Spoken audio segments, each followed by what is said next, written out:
Good morning class. Last class में हम लोगों ने पॉइंट नंबर 7 स्टार्ट किया था, जो कि बीच में ही आपका ब्रेक हो गया था। इसी को दोबारा से रिपीट करते हैं। Sold goods to Dev ₹4 1 lakh less 10% discount plus CG and SGST received by cheque immediately. Cheque से आपको इमीडिएटली सारा पैसा मिल गया। अलाउड किया 2% कैश डिस्काउंट। ठीक है, इस पॉइंट नंबर 7 में आपने 1 लाख का माल सेल किया, ट्रेड डिस्काउंट 10% माइनस करके अब आपका सेल कितने का हो गया? 90,000 का, जिसमें आपने फुल पेमेंट करी है तो इसी के ऊपर डिस्काउंट लगेगा। जितनी पेमेंट की जाती है उस पर डिस्काउंट आता है। अगर इसका हाफ किया होता तो हाफ पर आता, फुल किया है तो फुल पर।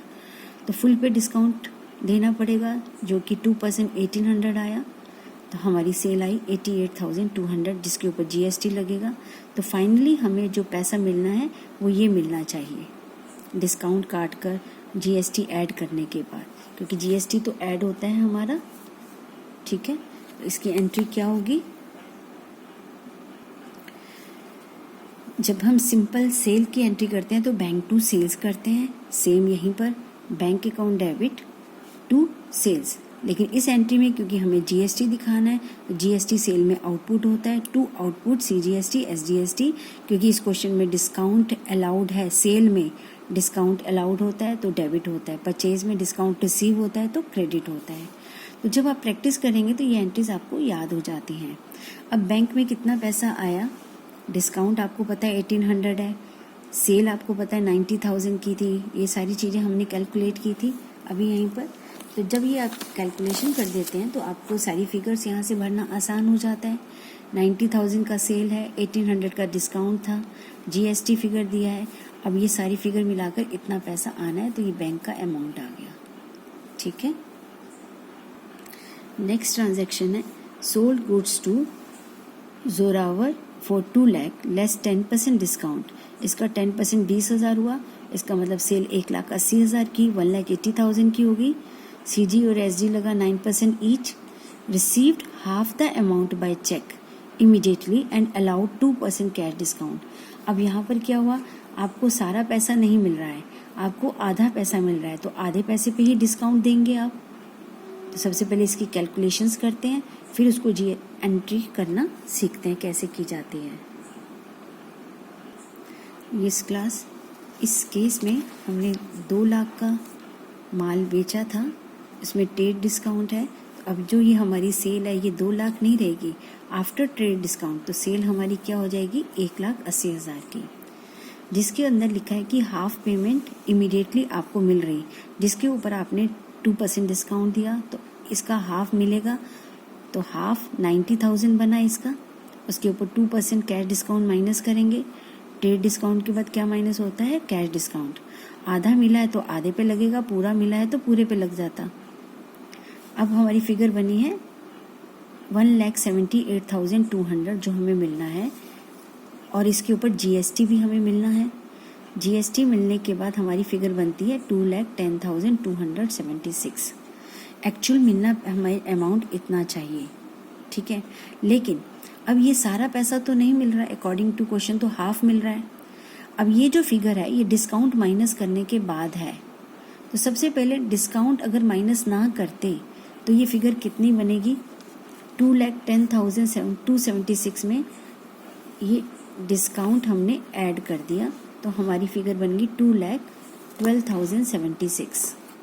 ठीक है, इसका हाफ हमें कैश मिलेगा, इसका हाफ किया तो 1,06,038 आया।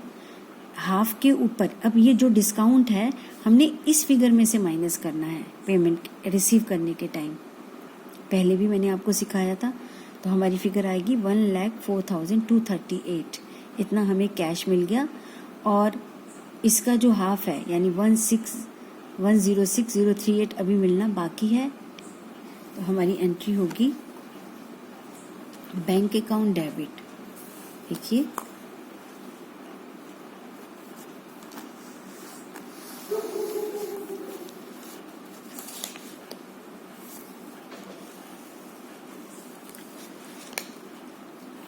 बैंक अकाउंट डेबिट, आपके पास एंट्री में बैंक अकाउंट डेबिट है। बैंक में कितना फिगर आई? 1,04,238। 238। बाकी मिलना कितना बाकी है, क्योंकि इसका हाफ अभी मिलना बाकी है। इसका नाम आ गया, ठीक है, क्या नाम है इसका, जोरावर 106038। 1800 का डिस्काउंट दिया, लॉस है, डिस्काउंट अलाउड डेबिट कर दिया 1800 से, ये तीनों डेबिट हो गई। सेल कितने की थी, 1,80,000 की, 2 लाख में से 10% माइनस किया था।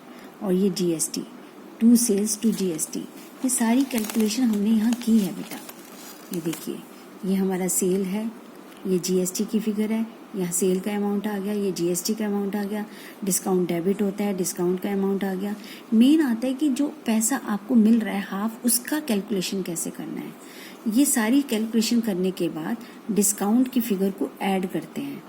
अगर सारा पैसा मिलता है तो ऐड नहीं करना, जब पार्टली मिलता है तब इसको ऐड करना है। ऐड करने के बाद जो फिगर है उसका जितना मिल रहा है, हाफ मिल रहा है तो इसका हाफ निकाला, क्योंकि हाफ जो मिल रहा है और हाफ जो नहीं मिलेगा, जो मिल रहा है उसमें से फिर डिस्काउंट लेस करके ये नेट फिगर बनेगी, ठीक है। तो इस तरह से हमें ये क्वेश्चन करना है। ये क्लास इसी तरह से आप इलिस्ट्रेशन नंबर 3 और 4 की प्रैक्टिस करेंगे। अब हम इलिस्ट्रेशन नंबर 5 को देखते हैं, जहाँ पर IGST है। आपको पता है कि IGST कब लगता है, जब एक स्टेट से दूसरी स्टेट में माल बेचा या खरीदा जाता है, ठीक है। Illustration number 5, pass journal entries in the books of Raman of Delhi for the following transaction. Purchase goods from Rajiv, देखो यहाँ लिखा है रमन ऑफ दिल्ली, रमन कहाँ का है, दिल्ली का। उसने राजीव से माल खरीदा जो कहाँ का है, आपका चंडीगढ़ का। तो चंडीगढ़ अलग है, दिल्ली अलग है, इसका मतलब यहाँ पर IGST लगेगा। 50,000 का माल खरीदा, लेस 10% ट्रेड डिस्काउंट, IGST कितना है, 18%। तो सिंपल ट्रेड डिस्काउंट तो माइनस ही करना है, तो 50 में से 5,000 माइनस किया, तो इसका मतलब परचेजेस 45,000 की हैं। 45,000 के ऊपर IGST कितना लगाना है, 18%। अब यहाँ पर हमने क्या किया, परचेजेस अकाउंट डेबिट, परचेजेस कितने की थी, 45,000 की, उसके ऊपर IGST इंटरस्टेट है, तो यहाँ लिखेंगे इनपुट IGST। जबकि पहले क्वेश्चन में हमने क्या लिखा था, इनपुट CG और SD। तो जो भी है ये क्वेश्चन में गिवन है हमारे पास, ठीक है। सो इनपुट IGST अकाउंट डेबिट 45,000 का 18% निकाल लोगे आप, 18% ये आ गया। अब हमें राजीव को देना है GST का अमाउंट और परचेजेस दोनों का मिलाकर 53,100 रुपीज़ देना है, ठीक है। इसके बाद सेकेंड एंट्री आती है, परचेज गुड्स फ्रॉम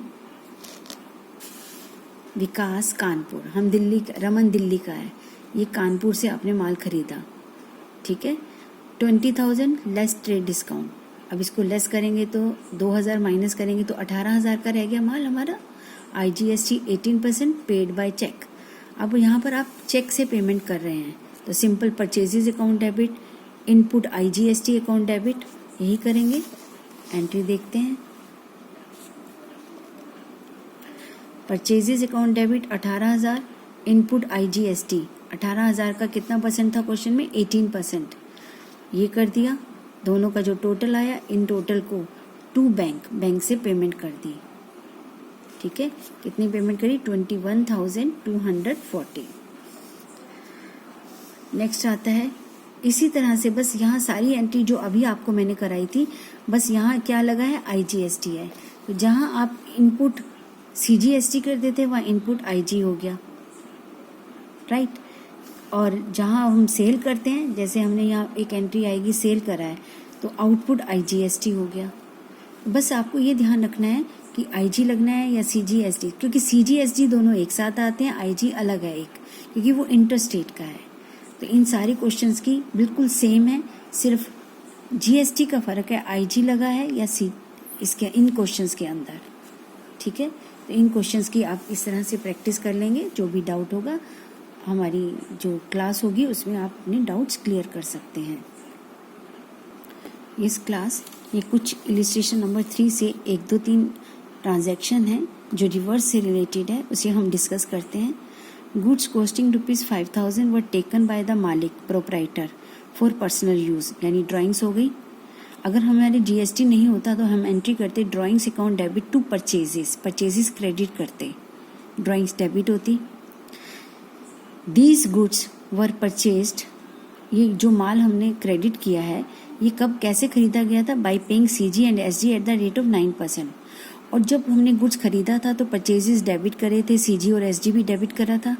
अब हमारा परचेजेस जा रहा है, क्रेडिट हो रहा है, तो उससे जुड़ा हुआ सीजी और एसजी भी कैंसिल करना पड़ेगा, रिवर्स करना पड़ेगा। ठीक है, तो ऐसे में एंट्री क्या होगी? ड्राइंग्स अकाउंट डेबिट, ठीक है, टू परचेजेस के साथ इनपुट सीजीएसटी। वैसे तो हम यहाँ आउटपुट लिखते हैं जब हम सेल करते हैं, लेकिन ये एंट्री कैंसिल हो रही है, रिवर्स हो रही है। क्यों? क्योंकि परचेज आ रही है, गुड्स जो आए थे वो जा रहे हैं, तो उसका जीएसटी भी रिवर्स करना पड़ेगा। इनपुट सीजी एसडी, कितने का माल जा रहा था? 5,000 का, इसका जीएसटी निकाला तो सारा टोटल मिला के किस में आ जाएगा? ड्राइंग्स अकाउंट डेबिट में।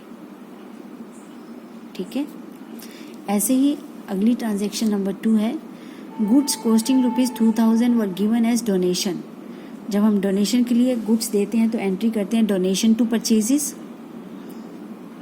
अब यहाँ भी परचेजेस जा रहा है तो इसका भी जीएसटी रिवर्स करना पड़ेगा। तो पहले लिखोगे डोनेशन टू परचेजेस और परचेजेस के साथ क्या लिखोगे? इनपुट सीजी और इनपुट एसडी, ये रिवर्स कर रहे हैं। कितने के परचेजेस थे? 2,000 के, जीएसटी 180 तो टोटल अमाउंट बना 2360 का। ठीक है,